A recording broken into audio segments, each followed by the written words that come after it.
L'airdrop de Starknet a été annoncé et par le passé, on s'est déjà régalé avec différents airdrops. J'ai moi-même pu récupérer entre 300 $ et 6000 $. Et je ne te parle même pas de certains comme sur Sol qui en stakant une centaine de dollars ont reçu plus de 100 000 $ avec l'airdrop de Jito. Donc oui, tu l'as bien compris, tout est possible. C'est pour moi un moyen simple et peu coûteux qui permet de récupérer des sommes magnifiques. Et comme ces sommes arrivent dans ton portefeuille en token, elles peuvent faire x2, x10, x100, qui sait. Mais bien sûr, on se base uniquement sur de la spéculation, d'où le fait d'aller cibler les bons airdrops et de ne pas en farmer des dizaines et des centaines pour rien. Je sais très bien ce qu'une minorité va dire, c'est trop tard, le snapshot est déjà pris. Tant qu'il n'y a pas de date de snapshot annoncée, on farm. Et je vais aussi t'expliquer pourquoi est-ce qu'il est toujours intéressant de farmer Starknet. Donc reste bien jusqu'au bout, car je vais te montrer 3 nouvelles applis pour farmer Starknet et pour essayer de récupérer un maximum avec cet airdrop. Et en plus, je te réserve un petit projet secret pour la fin que je suis depuis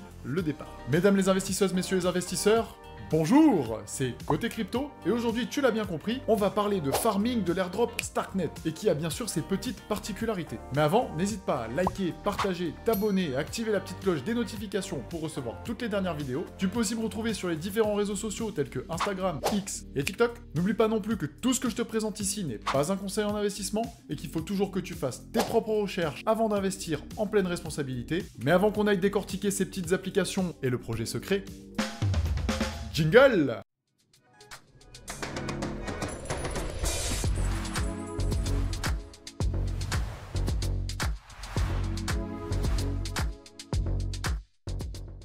Donc, si tu as bien suivi ces derniers temps, l'airdrop de Starknet a plus ou moins été annoncé par la team, et notamment avec des images qui ont fuité de chez eux. Et cet airdrop va bien sûr être réparti en plusieurs catégories, comme la généralité des airdrops. Et nous allons en avoir qui vont particulièrement nous intéresser. Mais pour ça, et pour que ce soit plus simple, on va directement passer sur l'écran.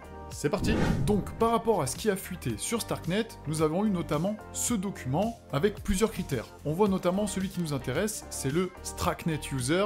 On voit en plus qu'il y avait des fautes, et qui nous dit qu'il y a quelque chose à copier et qui est TBC, to be confirmed. Ça veut dire que les critères ne sont pas encore totalement établis à la date où ce document a fuité. On voit ensuite qu'il y en a pour les développeurs, peu de chances que l'on en fasse partie. Pareil pour les développeurs de GitHub. Il y a aussi les Ethereum Early Adopters, donc ça c'est pour les gens qui étaient là très tôt et qui étaient parmi les premières 1000 adresses à interagir avec un smart contract qui a payé plus de 100 ETH de frais. Bon, donc autant dire que peu de gens sont qualifiés. Il y avait aussi les Ethereum Stakers qui stakaient avant le merge de Ethereum 2.0. Ça c'est tout à fait possible puisque cela remonte à il y a plus d'un an et demi. Et il y a aussi les StarkEx Users, donc quelque chose qui est très spécifique, l'utilisation de StarkEx.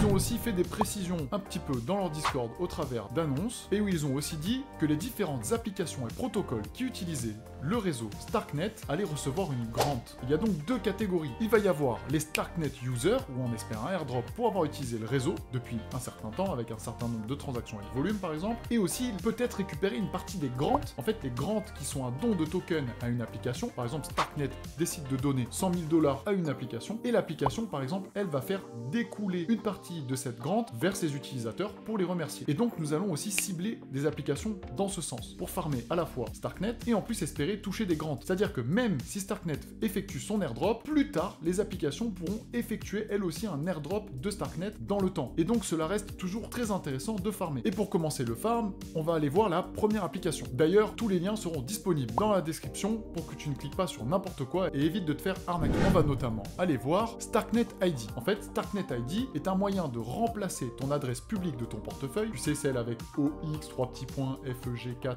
etc., qui est assez compliqué, par un nom en .stark. Par exemple, ici, on voit tweed.stark. Donc, si jamais je veux te faire un envoi d'argent, je pourrais taper dans l'adresse, par exemple, tweed.stark, et cela enverra l'argent direct sur ton portefeuille. Elle est donc unique et à toi-même, et cela permet donc de faciliter un petit peu tout ça. On se rend donc sur Starknet ID, la documentation et les liens vers les réseaux sociaux sont disponibles juste là si tu as besoin de plus d'informations, et on clique tout simplement sur Launch App. Lorsque tu arrives sur Launch App, tu peux choisir ton Stark Domain. Attention, ils ne sont pas tous disponibles puisqu'ils sont uniques, et plus le nom sera long, moins il sera cher de le minter. Par exemple, si je veux m'appeler côtécrypto.stark, Eh bien je tape côté crypto, on voit qu'il est disponible, je peux alors cliquer et on peut ensuite enregistrer tout ça avec une adresse email. Pour ce faire, on peut connecter son portefeuille Argent. On voit que comme je me suis déjà connecté, j'ai une adresse cible pour qu'elle soit associée à mon nom en .stark et ensuite il faut remplir certaines informations légales avec le nombre d'années où l'on verrouille ce nom de domaine. Ensuite, nous aurons bien sûr un récap en ETH.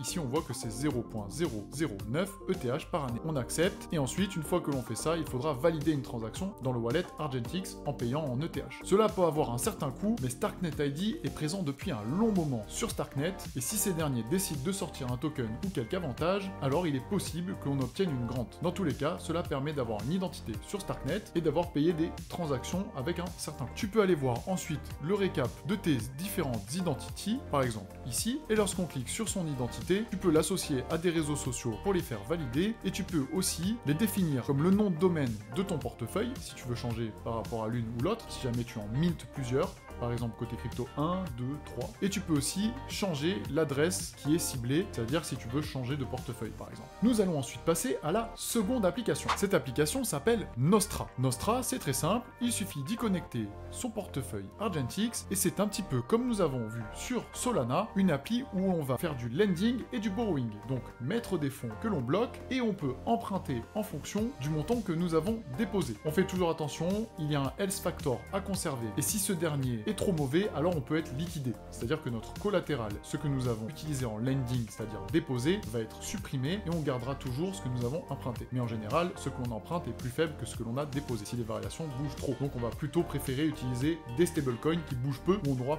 peu de risques de se faire liquider. Et donc sur Nostra, le but va être d'utiliser le plus de fonctionnalités possible. Par exemple, je vais aller cliquer sur de l'USDC, je vais cliquer sur Deposit, je vois que j'en ai un qui est disponible. Pour l'exemple, je vais donc mettre 50 centimes, je vais autoriser le lending et le collatéral, je vais donc cliquer sur Deposit, et ensuite je n'aurai plus qu'à confirmer la transaction. Au bout de quelques instants, la transaction sera validée et mes 50 centimes seront ajoutés dans ma partie Assets. On peut voir donc la partie que l'on a déposée et la partie des dettes que nous devons, partie que l'on a empruntée. Paf, voilà, mes USDC viennent d'arriver. On peut donc gérer chaque position ici, par exemple pour les retirer ou pour en ajouter. Et là, par exemple, cette fois, je vais prendre le DAI et je vais en emprunter. On voit que le max que je peux emprunter pour 2,33 déposés est de 1,77. Je vais prendre 0,5. Mais on voit ici, malheureusement, que pour emprunter, il faut en emprunter énormément et donc en déposer beaucoup. Donc pour l'instant, la fonction principale sera surtout le lending. On verra si ceci évolue par la suite. Idem avec le TH, on voit qu'il faut en emprunter beaucoup. Voilà pourquoi je n'ai que des assets que j'ai déposés. Il y a aussi une chose qui est utilisable, c'est le swap, et qui est donc très intéressante. Pourquoi? Parce que l'on utilise Avenue. Avenue est une autre application que tu peux aller creuser et où il est possible d'avoir un airdrop dans le futur. Et donc ici, je vais échanger par exemple 0,25 USDC contre des ETH, je clique simplement sur Execute et je confirme. Une fois que la transaction aura été validée, mon swap sera fait tout seul. Il est aussi possible d'aller voir le système de points qui est une très bonne indication sur le fait qu'il peut y avoir possiblement un airdrop dans le futur. Je te laisse d'ailleurs noter mon code de référence qui nous permettra à tous les deux de gagner sur les points que l'on génère ensemble. Je te le partagerai de toute façon dans la description. Et donc forcément, plus le rang sera haut, mieux on sera classé et plus on aura peut-être un gros airdrop. Tu as donc compris, le but est donc d'utiliser Nostra de temps à autre avec certains montants. Bien sûr, plus les montants sont gros, plus on génère de points. Et il est possible d'aller explorer la doc pour avoir plus d'informations sur ce système de points, sur le fonctionnement de Nostra, etc., etc. On voit notamment que sur le Nostra Point Programme, cela marche avec le lending, le borrowing et les refers. On voit que l'on gagne 1 point par dollar jour après jour. Cela marche de façon très proche à MarginFi sur Solana si tu as vu la vidéo. Sinon, je te conseille d'aller regarder. On passe maintenant à la dernière appli qui s'appelle Ecubo. Alors là, c'est tout à fait simple. Il suffit encore une fois de se connecter avec Argentix et d'utiliser les fonctions qui sont disponibles. Ici, par exemple, nous avons le swap. Donc je vais swapper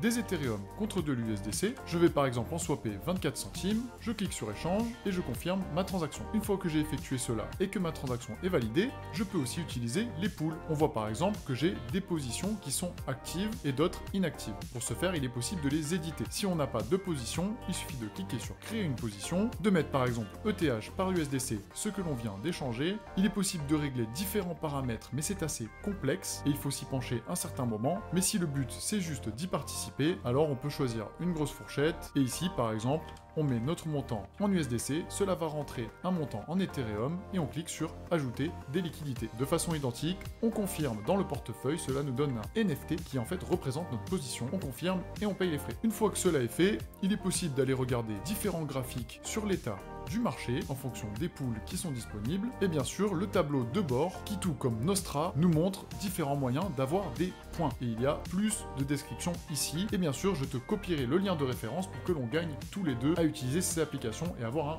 plus gros airdrop. Et tu l'as bien compris, après ces 3 applis, il est l'heure du projet secret dont je veux te parler. C'est tout simple, c'est StarkPunks. En fait, c'est un projet de NFT avec des petits punks sur Starknet, et ils viennent tout juste de sortir leur site qui est maintenant en ligne. C'est un projet où, en ayant passé un petit peu de temps dans le Discord, j'ai pu me positionner pour un free mint, c'est-à-dire récupérer un NFT gratuitement, et j'ai payé ça seulement 6 centimes à l'époque, il y a environ un an, sur Starknet. Maintenant, les punks valent à peu près entre 200 et 300 $ pièce. Mais pourquoi je vais te parler de ce programme? Parce qu'en fait, ils vont jouer un rôle majeur dans le airdrop et dans sa propre récupération d'un plus gros airdrop. En fait, Starkpunk avait annoncé à l'époque qu'ils allaient faire un airdrop s'ils recevaient une grant de Starknet, grant dont on a parlé juste avant, et qu'ils allaient redistribuer 100% de cette grant aux holders de NFT Starkpunk, dont je fais partie. Donc tous ceux qui posséderont un NFT Starkpunk auront une partie de la grant de la part de Starkpunk. Ils ont aussi décidé de créer un token Punk. Pour aller voir à quoi il sert, on peut parcourir le site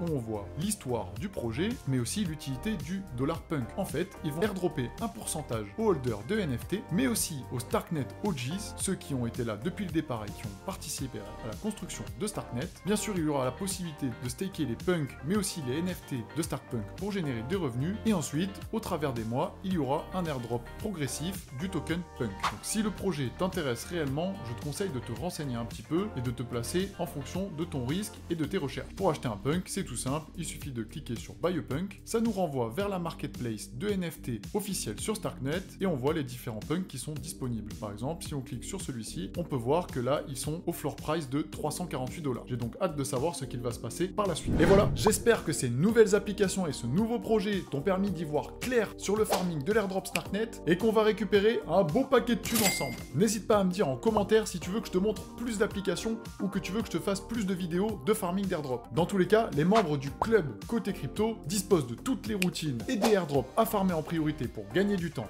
et de l'argent. Donc si jamais tu veux rejoindre la communauté, n'hésite pas à remplir le questionnaire en description et à me contacter. En tout cas, je te remercie pour tout le soutien que tu m'apportes sur les différentes vidéos depuis le départ et on se dit à très vite.